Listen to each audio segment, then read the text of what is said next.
Glad to see you all here today.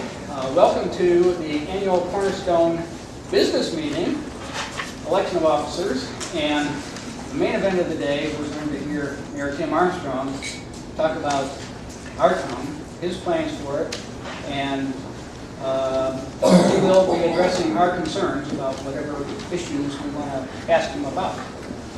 But before we get into that, there are a couple of things that we do need to take care of. First off, we have all kinds of refreshments over here, and I want you to encourage you to take part of those. We have cookies, coffee, and lemonade from Cornerstone, and Mary Ann Imes has been good enough to provide us with some of her great chocolate from Munt Candies. Feel free to help yourselves to those during the session today, but please try not to interrupt our speaker. He's what we're here for. So, now, as far as the election is concerned, there aren't many rules, but there are a couple. Number one, you have to be a member to vote. So, and I would really encourage all of the members to cast their ballot. We have ballots in a ballot box at the table at the back of the room. And what you are doing today is electing board members for the upcoming year. We have 6 incumbents and 1 new name on the ballot. The board really started a new policy a year ago of asking anyone who thought they would be interested in serving on the board to indicate that by putting your name and telephone number on your ballot today. And we will use our time over the next year to get to know you. You can get to know us. And in the case of the new name on the ballot today, Mary Ann Imes is that person. She has served on the board before, but she has met with the rest of the board now. And despite what she's seen and heard, she's decided she wants to join us. So her name has been added to the ballot. And I'm assuming she will also be elected. There will then be 7 of the 9 seats on our board filled, which leaves 2 vacancies to be filled in the future. And we would ask anyone interested in serving on that board, if you think you have something to offer, please step forward and join us. Now, I would like to introduce the current members of the board that are here. I am Rich Murray, president of the board. We have with us, back in the room, Brad Miller, who's our vice president. Seated and coughing is my wife Ruth, who is our secretary. Next to her is Heidi Soresig and Connie Partington. Absent today is Meredith Gregg, who is our treasurer and doer of all things. We'd be lost without Meredith. She is the one basically who publishes the newsletters that you get in the mail. She does a lot. Meredith had knee replacement surgery Tuesday, yes, and has just returned home. And although she lives nearby, she's not up to getting to the library yet. So she regrets not being able to be here. And Mary Ann, because of the Valentine holiday, naturally being in the candy business, she's a little swamped right now. So, now that you know who we are, I'd like to find out a little bit about who we have in our audience today. Now, if you are not a Cornerstone member, please raise your hand. You're not going to be swamped here. We're not going to jump on you and say, what are you doing here? We're glad to have you here, because this is one of the ways we have of making ourselves known to you. And if you do have an interest in joining us, we do have membership forms on the back table, and there's a little 1-page write-up that I did almost 2 years ago, titled Why Cornerstone, that tells a little bit about what Cornerstone is, why we're here, what our goals are. And you may find it interesting if you haven't seen it before. Now, if you have joined Cornerstone in the last, let's say, 2 years, Would you please stand?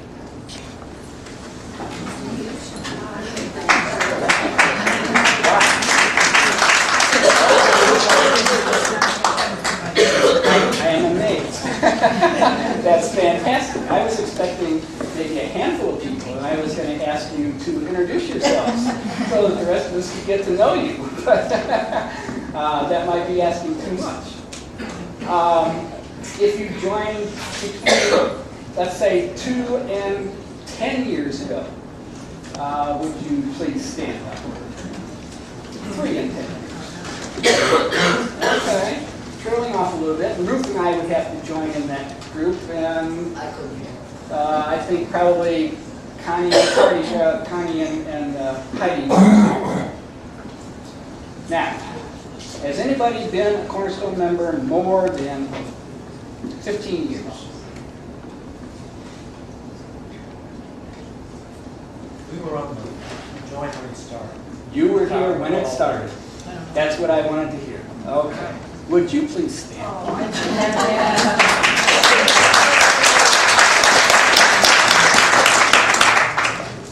This is important because Cornerstone is celebrating its 20th anniversary this year.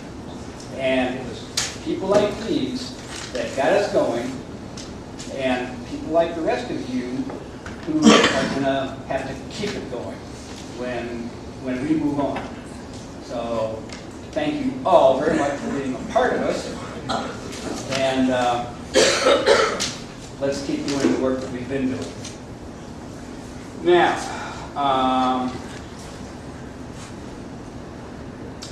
also on the ballot, I'm asking for suggestions for workshops for this year. We have not set up any workshops yet. We normally try to have 3 or 4 homeowner workshops during the year, and we're willing to consider almost anything. We've had workshops on windows and painting and gutters and bricks and mortar. Wow. Insulation. A number of topics. But we're always open to suggestions. If you have ideas, please pass them on to us.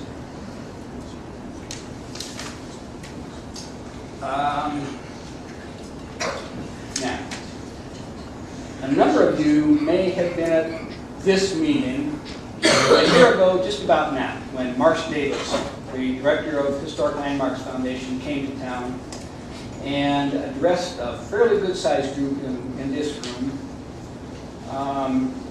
with a message about what Madison was going to have to do if it intended to retain its National Historic Landmark designation.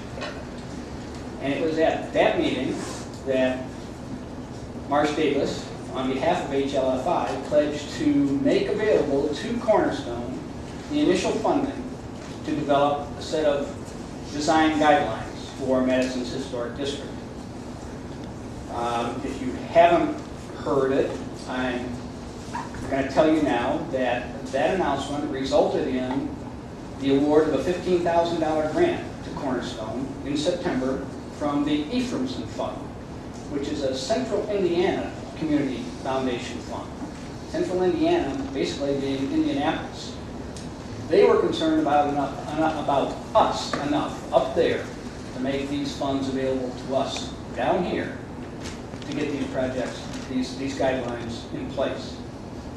Now, with that funding in hand, I formed what at the time was a 12-member task force that has since grown. The task force consisted of myself and Heidi Saresic representing Cornerstone. We had 2 representatives from the Historic Landmarks Foundation, Greg Sekula, their Southern Regional Director, and Laura Renwick, who is their preservation specialist. We had 2 members of Historic Madison, Inc. seated on the task force. We had representatives of the Madison Main Street program.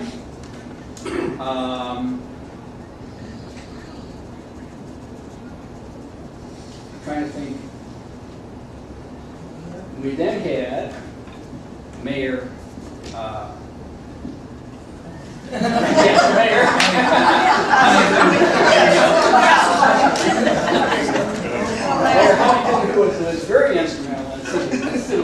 on the task force. Dave Carlo from City Council. We had a member from the Historic Review Board and the City Building Inspector. Oh, we also had the Board of Realtors represented on this task force. So we had a broad-based group of people, all of which took an interest in the project and were anxious to get it in place. This group developed a request for proposals. We sent out 12 requests for proposals to qualified firms all across the country, and we did receive 6 proposals back from those firms with budgets ranging anywhere from about $20,000 to almost $100,000. We did go through a review process, and we ended up selecting the contractor that we want to proceed with this project. His name is Phil Thomason of Thomason Associates from Nashville, Tennessee. This guy is amazing. He has already put together design guidelines for more than 40 historic districts or areas across the country. He does a wonderful job, and he will do a good job for us. But we are going to need more money to get the project done. He is willing to begin working for us, knowing that we don't have all the money in place, but that we are seeking the remaining funds that we need. And we are, at this time, actively pursuing additional grant funds, both locally and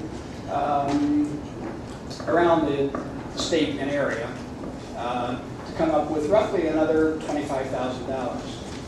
And we will get this project done. Our goal is to have design guidelines ready to present to City Council for their adoption this September. So that's our goal. That's going to be a major undertaking for really this whole community this summer. There will be public meetings, there will be workshops. Get involved in it, people. This is what's going to make Madison what it needs to be and keep it what it is. Okay, enough about that.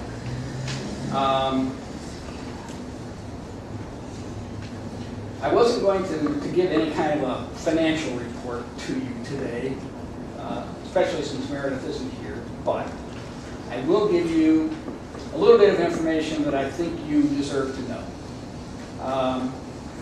Cornerstone, for as long as I've been involved in it, has been struggling financially, and we still are. But our only source of income for years and years has been our membership dues. As you are hopefully aware, about 2 years ago, Cornerstone put together a DVD titled Madison in the Movies.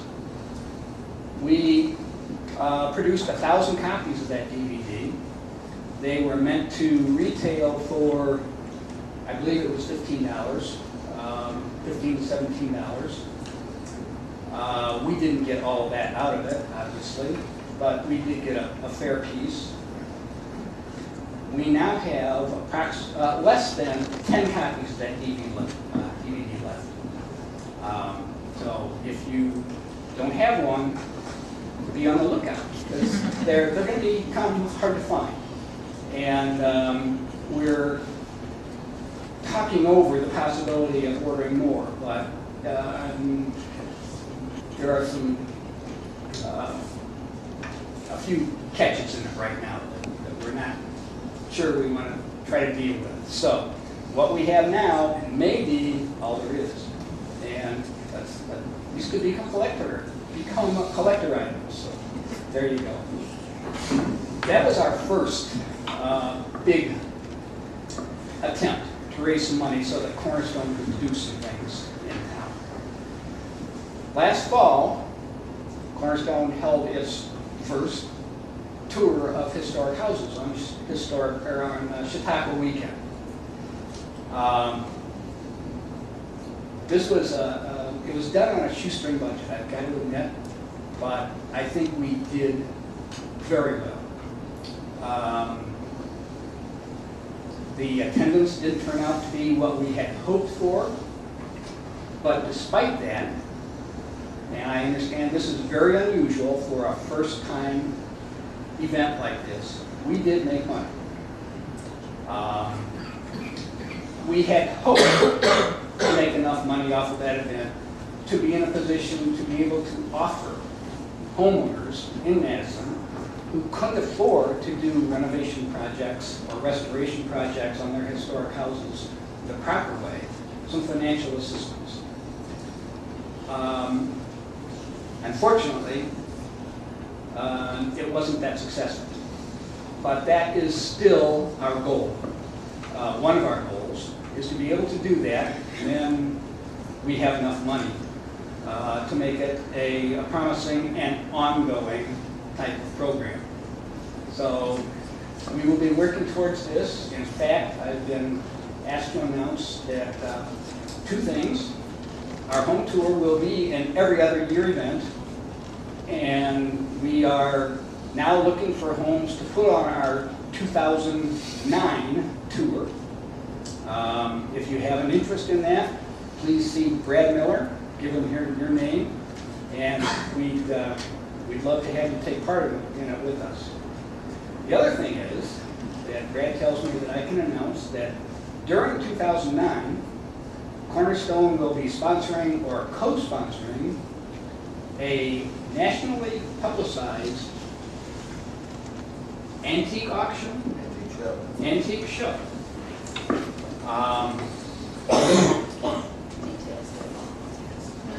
Again, Brad is spearheading this effort. It's in early stages, but we believe we have agreement on all major parties' parts. At this point, we don't have a date or time, but it will be announced as soon as we can give that to you. This could be very big for, not only for Cornerstone, but for Madison. So, now you know where Cornerstone is spending its time. And with that, I would like to bring our keynote speaker up here today, Mayor Tim Armstrong. Mayor is going to tell us a little bit about what his goals and objectives are for the city during his first administration. And then we're going to open the floor up to questions. Now, I promised him that we'd be kind. So please keep that in mind, and let's have fun and see what we can learn. Thanks, Mayor. Thank you.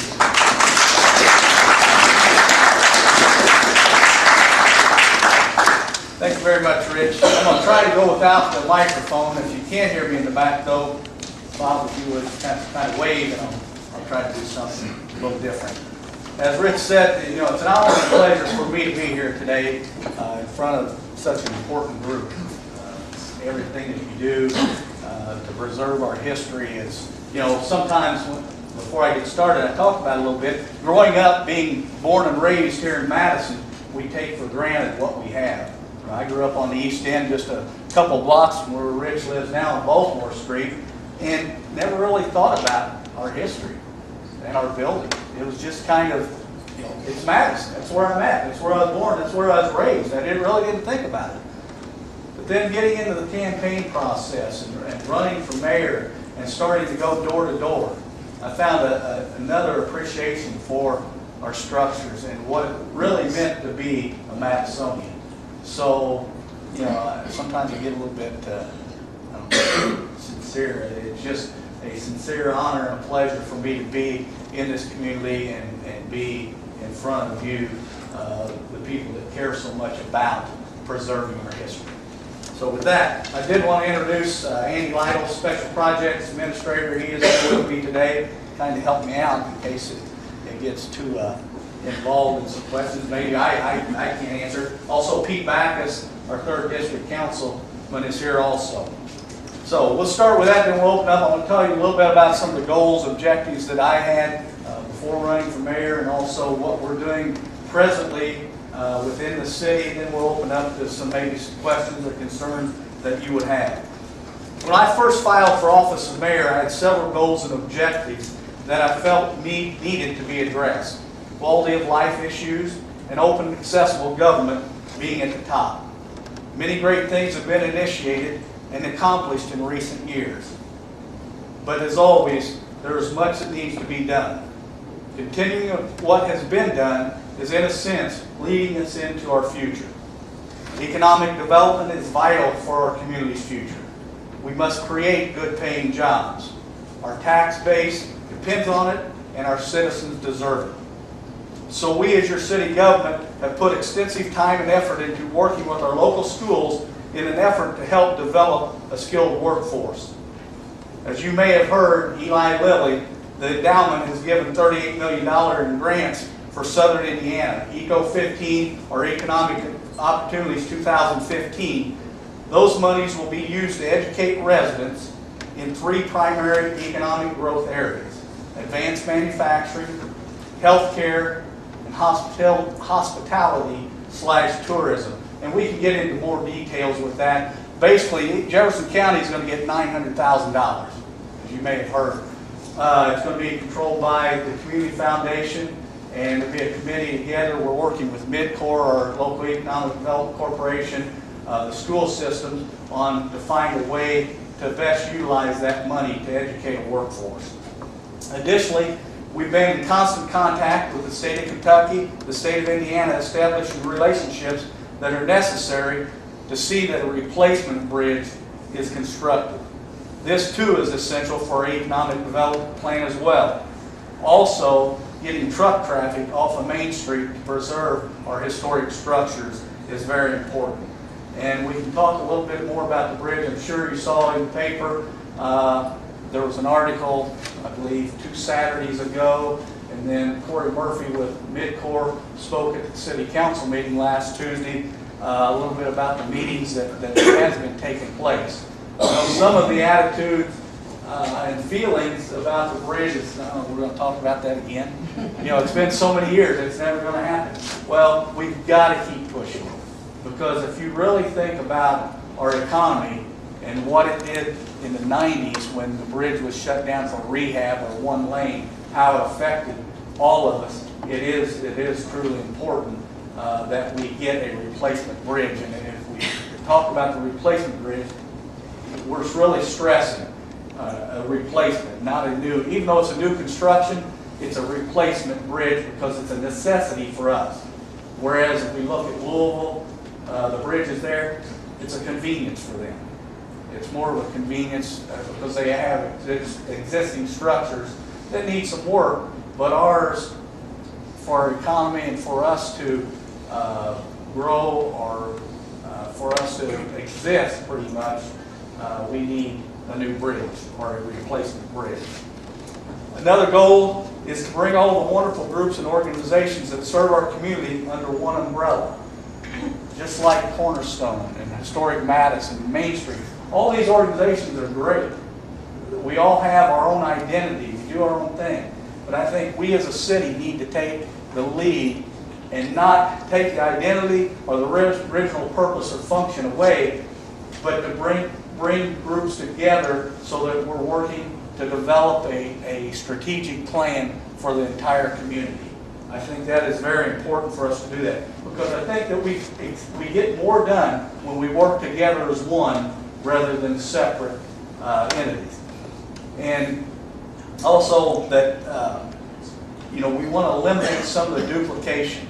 I think some of the organizations in the past have duplicated each other, and sometimes we don't communicate with each other as well. And then we develop these not arguments, but just misunderstandings. And I think this is one way that we can get that accomplished. Other goals that we have, and I could just talk about these for days, but I'm not going to, so we'll get into some question and answers. Some other goals are, continuing to support groups like yourself on the Historic Design Guidelines project, continuing to ensure that we keep our historic landmark district and not do anything to jeopardize that. our Heritage Trails project has been kind of on the back burner for the last few years. And so recently, Andy and I have been talking about getting that back on board and doing what we need to take care of. And basically, it's a land issue to get that project back on track. The boat docks on the riverfront. Mr. Gillespie, if you've been down at Broadway and Vaughn, you've seen the boat docks in place. But I feel also with all our events and festivals that we do have, we're going to need more eventually. And I think that's very important. The industrial park, Madison Industrial Park, that is up the Beckman property off Hutchison Lane.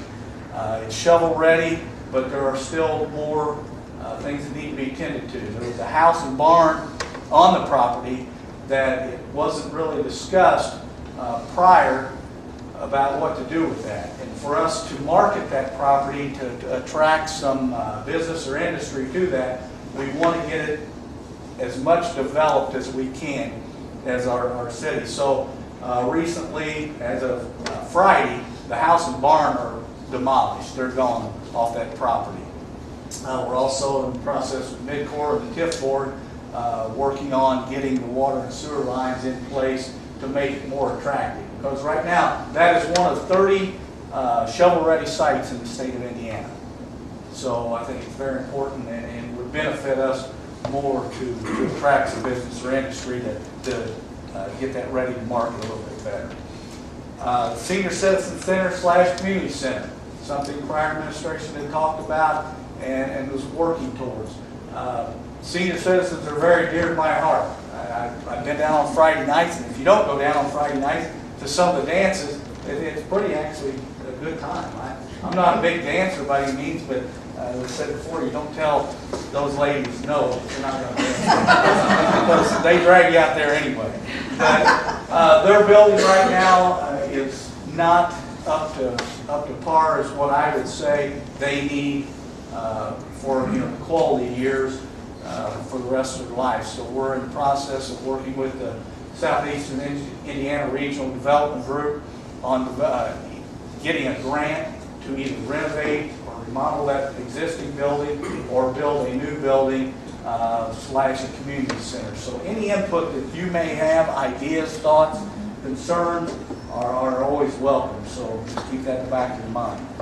American in Bloom project. I'm sure some of you have heard about American in Bloom before. Columbus is an American Bloom city, and I am in the process of getting a group together. I did talk to Nancy Gruner, Main Street Organization, because I know MBTA in the past has done the flowers on Main Street, and Main Street has been involved. Well, I want to take it a step further. Because one of the things I always thought through running for mayor and living in Madison was we can be poor, but we don't have to be dirty. And we're not poor, and we're not dirty by any means, but I think we can do so much better to show Madison as a show place, just like you want it to be a show place. So the Madison Bloom organization, we're going to start that. Of course, this year's too late to be in the contest because we don't have flowers growing right now. But I've been in contact with some people to contact some bulb companies, and we want to get wildflowers on our hillsides, Michigan Road, State Road 7 also, plus Main Street. We want it to be a show place. And I may be calling you here in a little bit, Andy, about the branding and the entryway projects, because he's been working on that a little bit. But we want to do everything we possibly can. That doesn't take a lot of money. It takes some time, takes some effort, but just like what you do in this organization, you care about this community, otherwise you wouldn't be here. So we want to continue that on.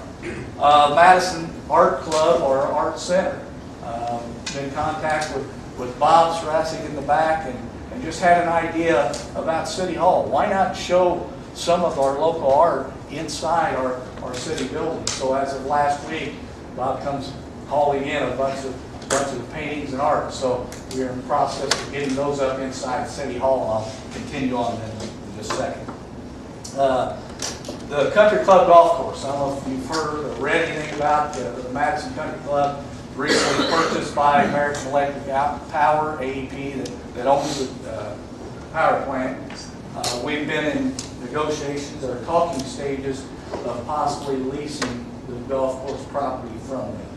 All they want is no expenses in the process. We're looking, is it feasible for us as a city to operate another golf course? Would it be, it would take some stress or strain off of Sunrise, especially during the school year when the high school teams, college teams use the course. And I think it could generate some more revenue down there. The building is a possibility also of us controlling that lease and maybe subleasing it, or the Elks are also talking about possibly leasing that building also for a new building. So those are things that we're constantly working on. We actually met with American Electric Power last week and trying to work something out. We've got our golf pro and the maintenance staff trying to see what kind of monies we're talking about for us to operate that. Beautification of City Hall. I'm sure you read in the paper, and I'm one that doesn't hide things. I think that the public deserves to know everything that is going on in city government. And at City Hall, we've been there not quite 15 years, over 14 years. We moved into that building under Morris Woodman's administration. And being on the police department side, I don't know if there's ever been anything really done for preventive maintenance of the building. There's been some patchwork done here and there on the roof, but last Tuesday morning when it was raining, walked in and one leak developed on the City Hall side, here goes another. We ended up with 4 leaks throughout 2 sides of the building, 3 on the City Hall side and 1 on the police department side. That don't start at the main floor. There's 2 floors above us that are not developed, and so it's coming through the roof, and there's actually a wooden beam that is sagging on the existing roof. So it's going to take quite a bit to get that taken care of. It's not going to do any good to renovate the inside too extensively if we don't get the leak stopped. You probably read about the mold issue. You have mold and bacteria issue from the leaks from years past and continuing. The State Department of Health has been in, they've taken samples. They haven't got back to us in writing yet. But those are issues that are going to have to be addressed. And again, that's a beautiful building. If you look at it from Main Street and look, 3/4 of a block long, beautiful building, beautiful structure. But you go to the 2nd and 3rd floors and what they could be and what they are, it's kind of sad. It really is.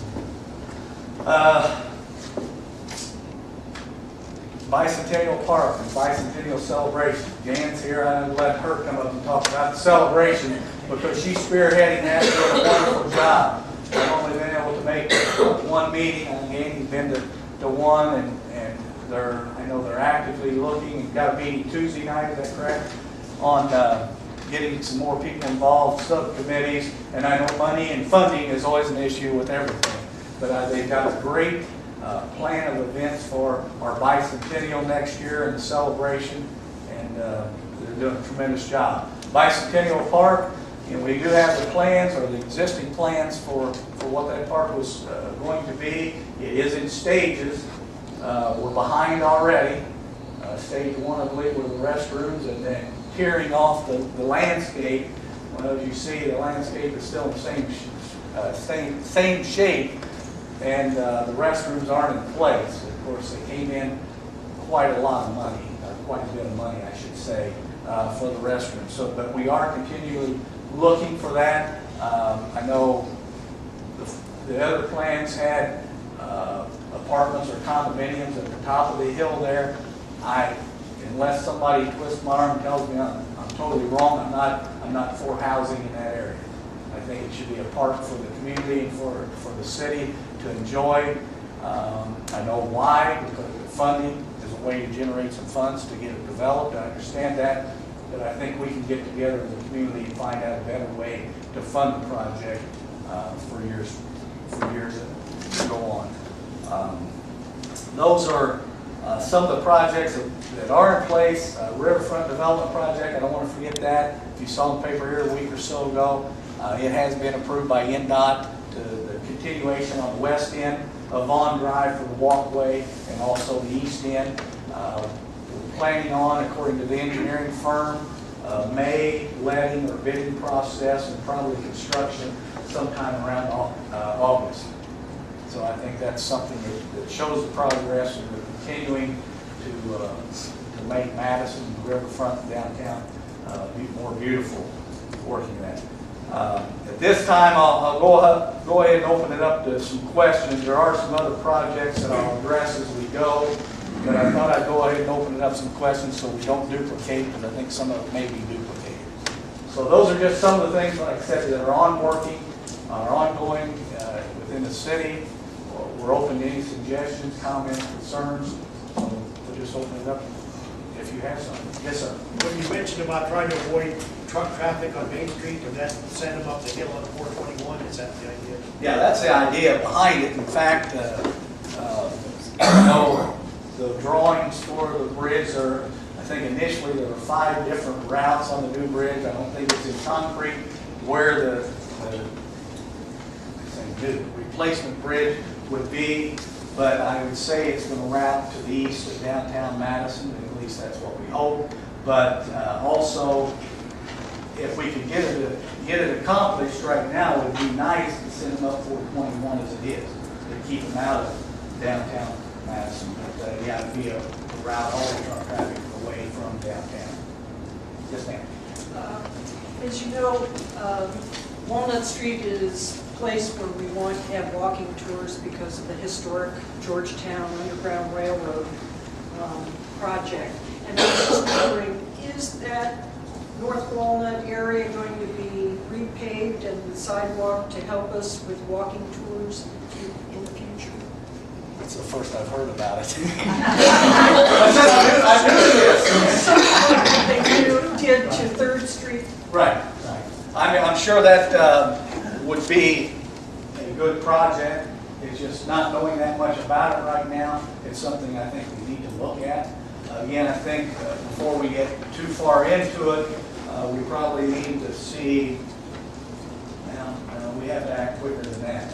But the bridge is going to be an issue because one of the drawings, I believe, takes one of them shows the new bridge or replacement bridge coming out at the intersection of Walnut and 421 in that area. So it would basically come up along Ferry Street, that area, go through the hillside. Not the hillside in, I'm talking about going through the hillside, circling around downtown Madison and coming out of that area. That's one of the drawings, but I don't know if that's something that How would that impact the historic homes on North Walnut? I think they're trying to stay away from as much of the historic homes as they possibly can. I'm not sure how it would impact. Not knowing, we're just in the process of talking with both state side and trying to find out funding. You hear from Kentucky or Indiana, and they say Kentucky doesn't have the money. You hear from Kentucky, well, Indiana's not ready. So we're trying to get the answers right now. And actually going to meet with a lobbyist next week on that, try to find some real answers. I talked to Judge Deck over in Trimble County, and he said one of his constituents over there was talking about, well, I'll never see the bridge. Don't even talk about it, I'll never see the bridge, I'll be dead when it happens, And he said, well, I tell you what, he said, if it does happen, he said, I'll come dig you up and I'll take you right across it. So, it's just one of those things that I think it will happen. It's one of those things we've got to push. But the main thing is we've got to come together as a community if this is going to happen. I think the reason why it's been 23 years, I believe, that we haven't seen anything on the bridge is because we couldn't come to an agreement on location. And that's going to be another issue, is the location, which is very important. But we've got to look at the whole picture and see what's going to be best. How much input will Madison have in the routing of bridge traffic on our end of the bridge? On our end, I think we'll have quite a bit, especially being a historic landmark district. That's just not Madison, we're talking about federal now. Exactly. And I think we will have a lot of say in that. But we also have to be objective and understand the funding also. Because we're going to be responsible for this side of the landing and so on. So,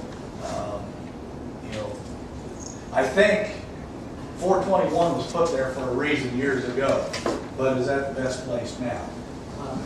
if you stand on the corner of Second Street and watch the semis in front of Jan Beatrice's house, you know, that's not the best place to, and I'm sure the truck drivers hate it. Yeah. I mean, it's turn after turn after turn, and I don't walk in my dog every morning, you take your life in your hands trying to cross the street, because if truck drivers waving you across on one hand and the other one aiming for you coming the other direction. Think of it this way, I grew up a half a block from Jan's house, just south of it on Yeah. Baltimore Street. And back then, they didn't have a stop sign. So if you could imagine what it was like then. It's kind of fun crossing the street, going up to where my colleagues used to go there, Maine and Baltimore, playing basketball. So we used to have Dodge cars and trucks there sometimes. No, it's not the best route. Would the old bridge be demolished or kept as maybe as a walkway? Or? It's been talked both ways. The problem you run into that I see, it would be nice, I know it was talked about being a walking bridge or a bicycle bridge, or maybe even to have shops out that area. But then you talk about, there's still going to be maintenance to it. There's still going to be maintenance. So who's going to be responsible for that? That's the big problem, I would say. Andy, you want to tell them a little bit about the branding and what you've been finding out on that? There's a couple of areas I'll cover too. Good afternoon. Comfortable corner for me. I grew up just across the street, and we did a lot of loafing in the library and porting and some reading in it. But Mayor Armstrong was speaking about the branding. I don't know how many of you are familiar with what the Convention and Visitors Bureau is doing with branding, and we've had some very decent conversations with some community people. One thing I'll say up front, and it speaks to our conversation, is we aren't going to compromise our authenticity or our original state that we want to keep here in Madison. As we brand our community, and to explain that to you, in case you aren't familiar, a couple places that have branded themselves successfully, and they did it with the old method, and it also works with the new internet world we live in, is Virginia. When you hear "is for lovers," you know we're talking Virginia. If you hear Big Apple, you know we're talking New York. And when you talk about Epcot Center, it's Orlando. And so those are three very good examples that Roger Brooks speaks of when he talks about branding a community. But when you talk in terms of a historic community, then when you think internet, you're put with 4,000 other communities in a bundle. You aren't identified, you aren't separated, so you can't be found. And it is a known fact that 92% of the people that visit our community come back. We want to keep the same kind of people coming back, the ones that won't turn this into a t-shirt strip type community that we are afraid of. We want this to remain as we've had for a long time and actually have improved upon. So when we're talking about branding, we're going to do it in a way with all groups and organizations involved, and the Roger Brooks group is coming in, I believe, in April, and they're going to do some presentations. I encourage you to get very involved in that because you'll have something to say within that. But that's something that's very, I think, inspirational as we move forward to try to sell what we have to offer here in a better way. Maybe it will involve the arts and music a little bit better, and I would hope so. Another way is the Gateway. I don't know if you've heard of that, but it's something that has been mentioned, and I think is worth looking into. As we come into our communities, we are used to seeing a sign on the outskirts. We mark our turf. And that's not necessarily always the best place to do it because there may be a gas station or a junkyard or something that's not very aesthetically appealing. And so what they encourage you to do is maybe to come into your community a little deeper to where the things that are appealing to you are starting to be seen, such as you come into Madison, maybe across the railroad bridge, and just remain one more half block a single lane. And in the center of the road, we put what we were used to seeing maybe back in the 1800s, our wrought iron, and have like a lamp post and a street sign that says "Welcome to Madison" with some declaration of landscaping, or possibly like when you come down Hanging Rock Hill and Michigan Road, off to the sides of the road from the east end, instead of seeing those yellow posts sticking up, you might do it with an island type presentation. So it would let you know when you have arrived here. And it also talks about the street signs, converting them from the green and white, what I call tacky, into maybe theme with our wrought iron type history, and have a black and gold or something of that nature on a wrought iron light post. And so it does that as well. It deals with the sidewalks, gets them under one theme, And so it kind of goes along with maybe what you folks are so good at doing is preserving what our past had to offer. So do you have any questions regarding any of that at this present time? Yeah. I just wondered if you have contacted, like Ball State University up there, the urban planning department. They've been involved in a... I know they were involved years ago with Mhm. like the Riverfront project, but they do small charrettes. They go out on the weekends and Sure. they actually do that. I mean, they come up with all different ideas for signage and for beautification of streets and that kind of thing. And they'll do it for an entire weekend, come right down to the I think it was community. either you or your husband and I spoke about Ball State's group. I can't recall, but they've been involved in several, Several Yeah, things. projects It's just like that. exactly what you're talking Mhm. about, yeah. and they're very Yeah. keen to what we want to be represented as, Yeah, and not to sure. become. So But I just wondered if you were thinking about involving some students involved with that too. there are different projects that we have been Different involved, groups, yes. Great. Good question. Anyone else? Yes. Let me give you a specific thing. I am a walker. I walk the sidewalks at Madison, and you know what the sidewalks are like. When you are doing the sidewalks, do not use aggregate. Put in plain old-fashioned concrete. That aggregate is slippery when you walk on it, when it's wet. And when it's not wet? Well, when it's not wet, it's not slippery. But when and it's wet a lot. Early in the morning, there's dew. I agree with you. I don't know what, I've never seen aggregate figured into any of the historical plans that I've seen thus far. But, Plain cement. yeah. Now, I know some brickwork is involved. Bricks get slippery. Bricks are slippery, but we know that. But that'll be up to us as a whole to determine. And make sure you speak up at that point in time, too. Anyone else? Yes. Hey, going back to the comment the mayor made on Bicentennial Park, I live on Central and I have a direct view of the dump trucks coming in, but really since you've taken office, I've seen very few dump trucks bringing fill. Is that whole process kind of on stop right now, or are you guys still filling in with No. soil that's going to be terraced? We're still wanting to fill in soil. In fact, Randy Ames, our city engineer, is working with some of the construction companies when dirt becomes available. He's also talking to them right now and trying to get the concrete pad out of there. We've got to get that concrete slab out of there so we can continue filling. We're not going to put dirt on top of concrete. So we're in the process of getting that. Goal is we'd like to get it terraced and in seed. No, it's not, that part is not on hold. Anything else with me? I do want to thank Mr. Sharif for the artwork that's being displayed in City Hall. Well, that's been a beautiful addition. We have the artwork of the local artists being displayed at City Hall. I know I've got some fine paintings in my office, and one is his. Yeah, just several years ago, we got a group of artists and theater people and musicians in starting to talk about a community art center. And so while you're talking to senior citizens, I think we're not going to be able to support 2 of those buildings. So we really want to look at making sure that we have good theater space, storage for theater space. We have gobs of musicians in town, seniors dancing, arts being displayed, maybe workshops.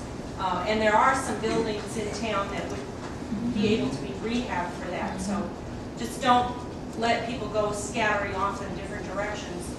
Make sure we look at one building for all of those things downtown. That's a great point, because we want the community's involvement. Nothing will be done without you knowing about it. And that would dovetail beautifully with your strategic plan. Part of that. I agree. Very good, thanks, Sam. Just so you know, too, I know when,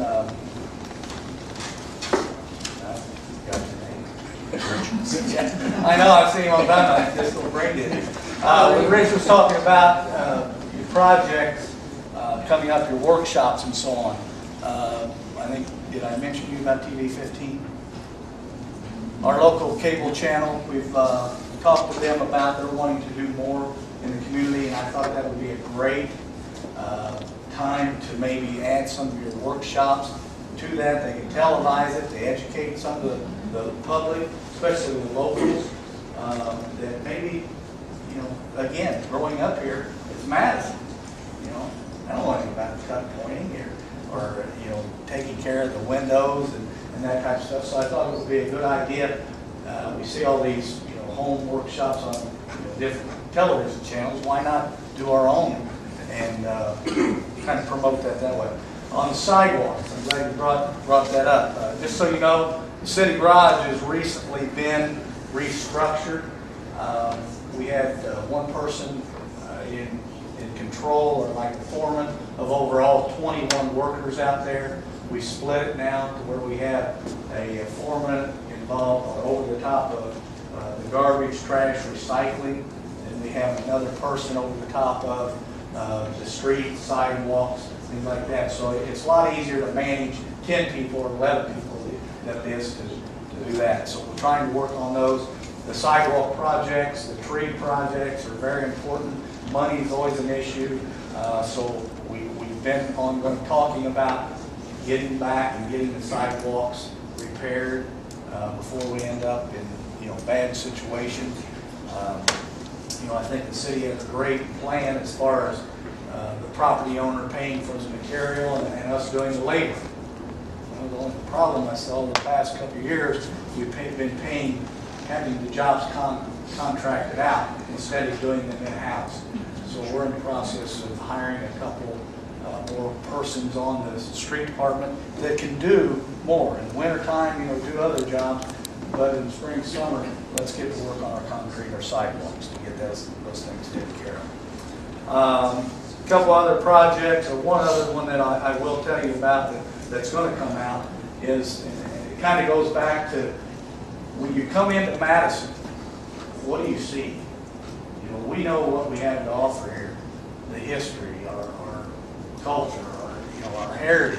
We know that, and a lot of people come back. But look at the entrances to town and what you see when you come in. And the first one I'll talk about is coming across Madison Oak Bridge. Boy, that's a beautiful sight, isn't it? So just so you know, I'm going to go ahead and say it because we're in the process of, we've got the paperwork ready. It will go before the Plan Commission to get needful things taken away. We've been working on the city ordinance as far as sexually oriented businesses.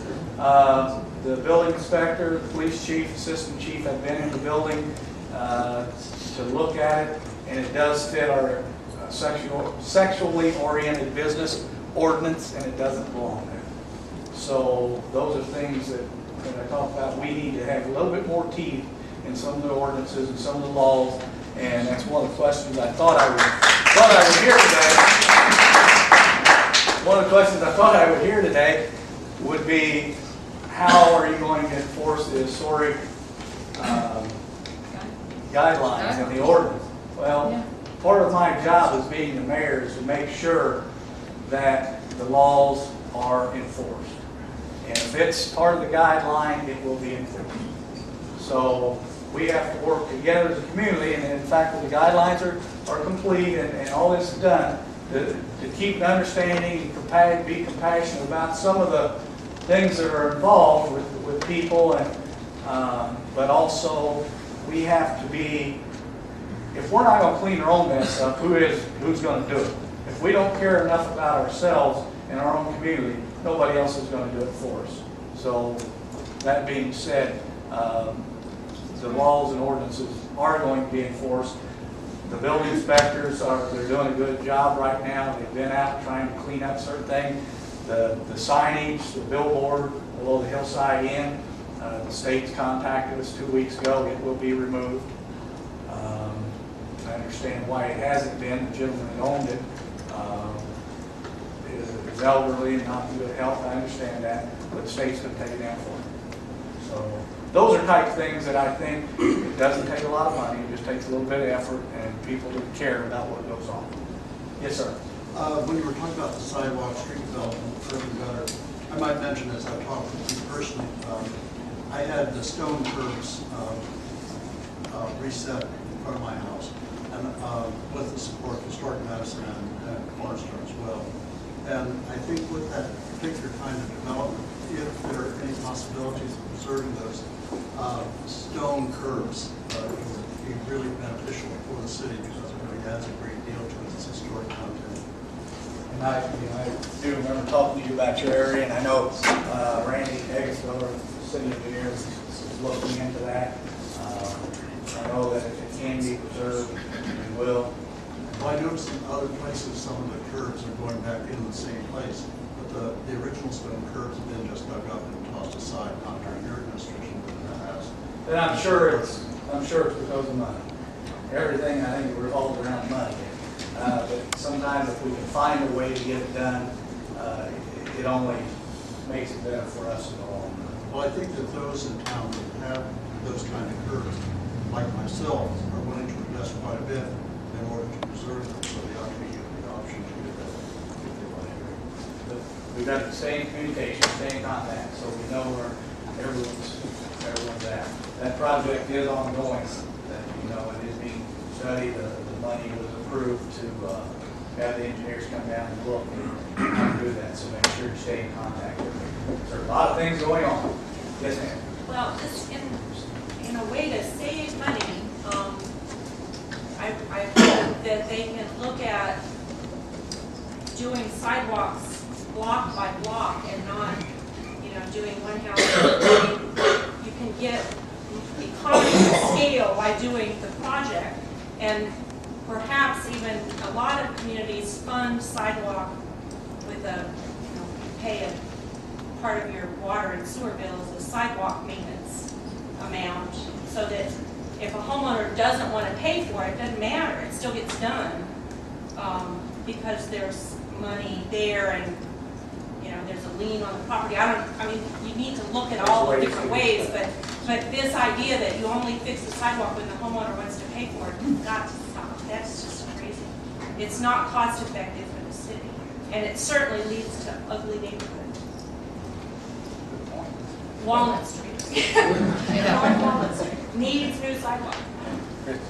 Do you have any information you can share with us about either the Elks building and or the cotton mill factory?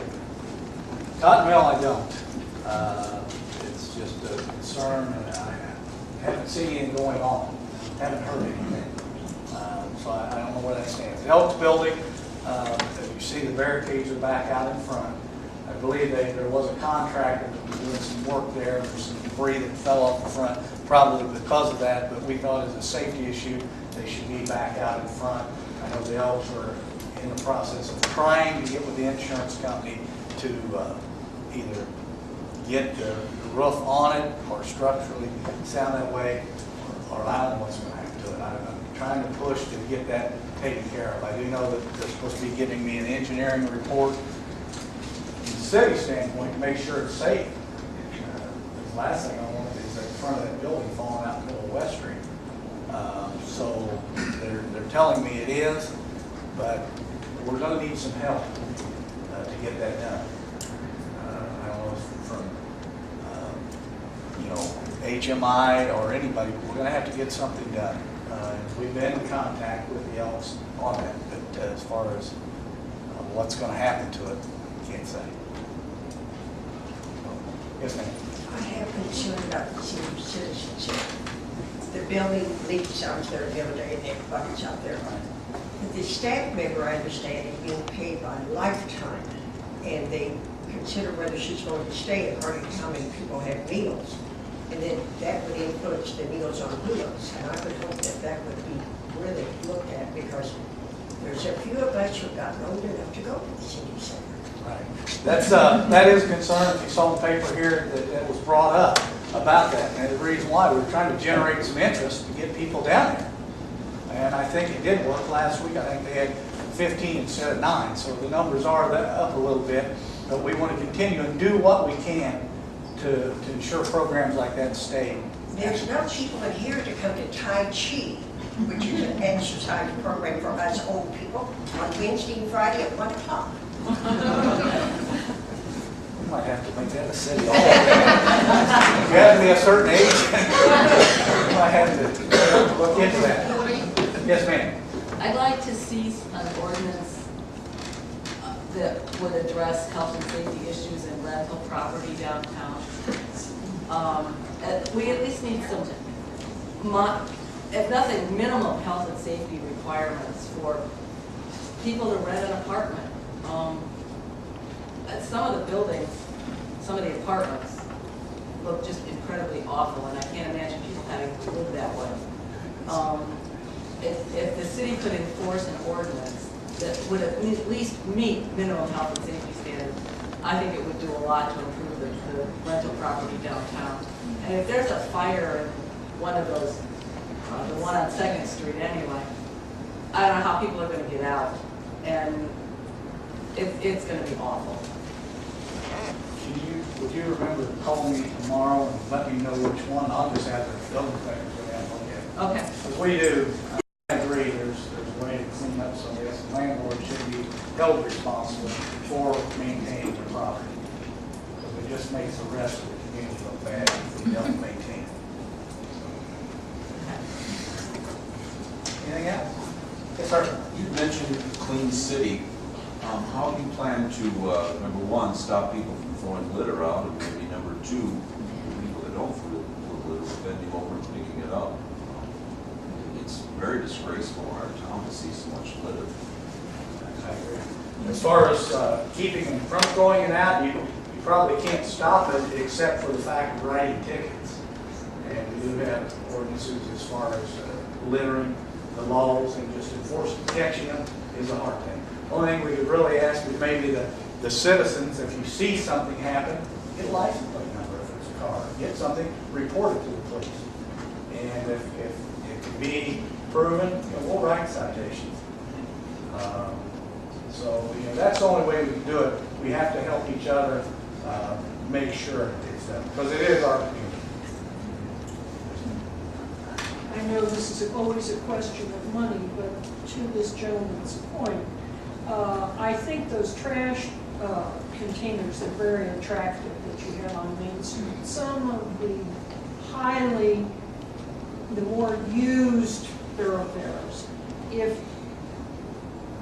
Walnut is one of them, but if some sort of container thing like that, I know it would cost the city some money, but I consider it one of my volunteer commitments to North Walnut to kick up trash all the time.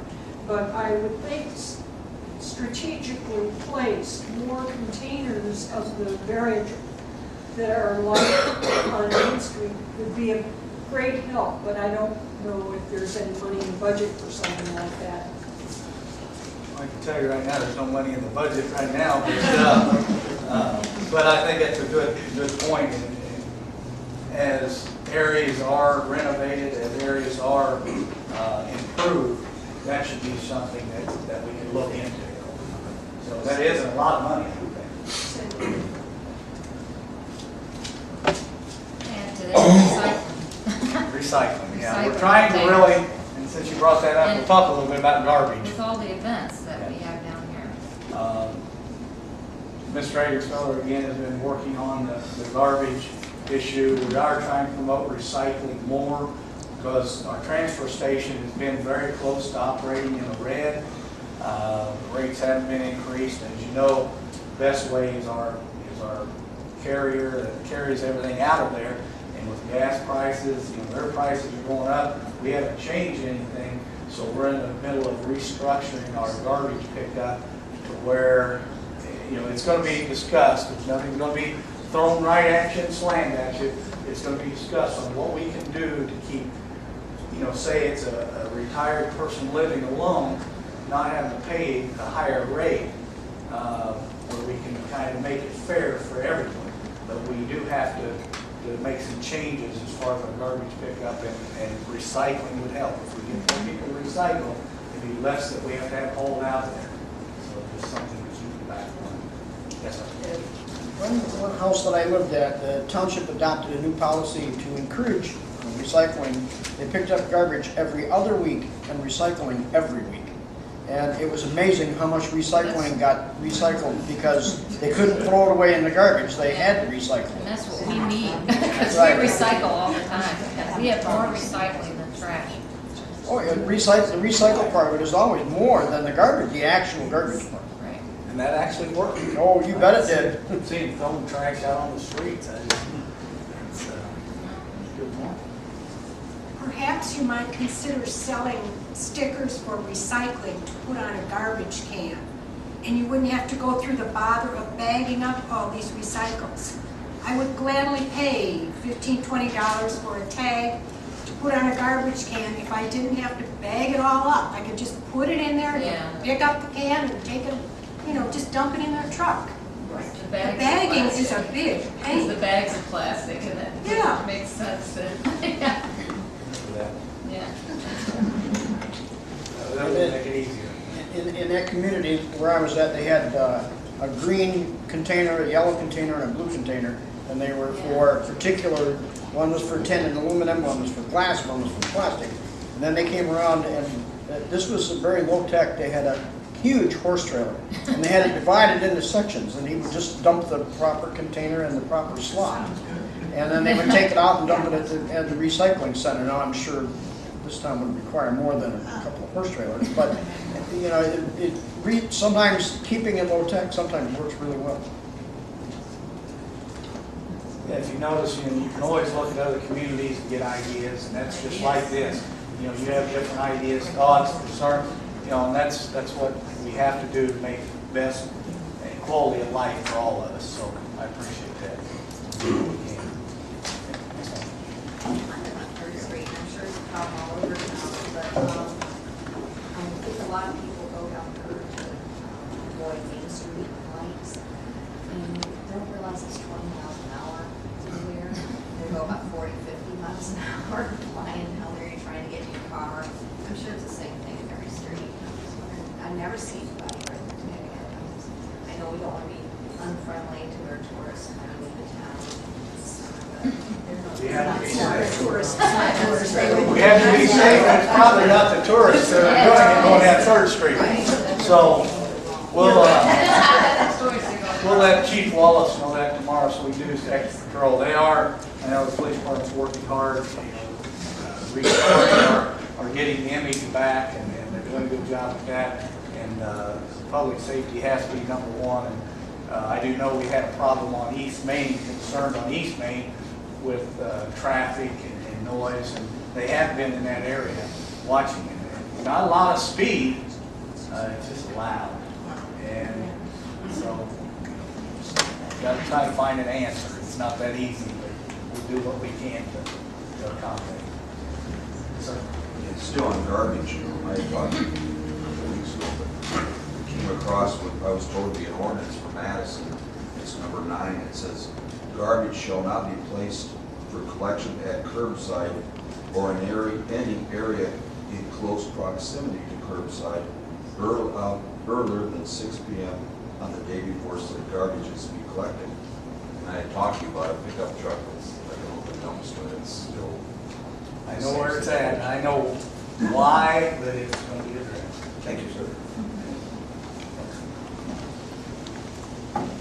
Any more questions? Does the city have a mission statement about preservation, and do you personally have a philosophy about preservation?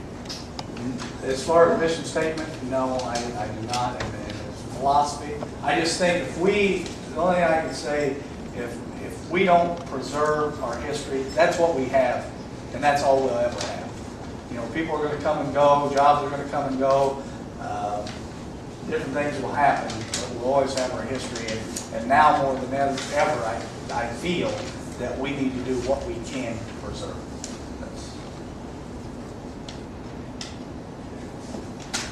All right, thank you very much.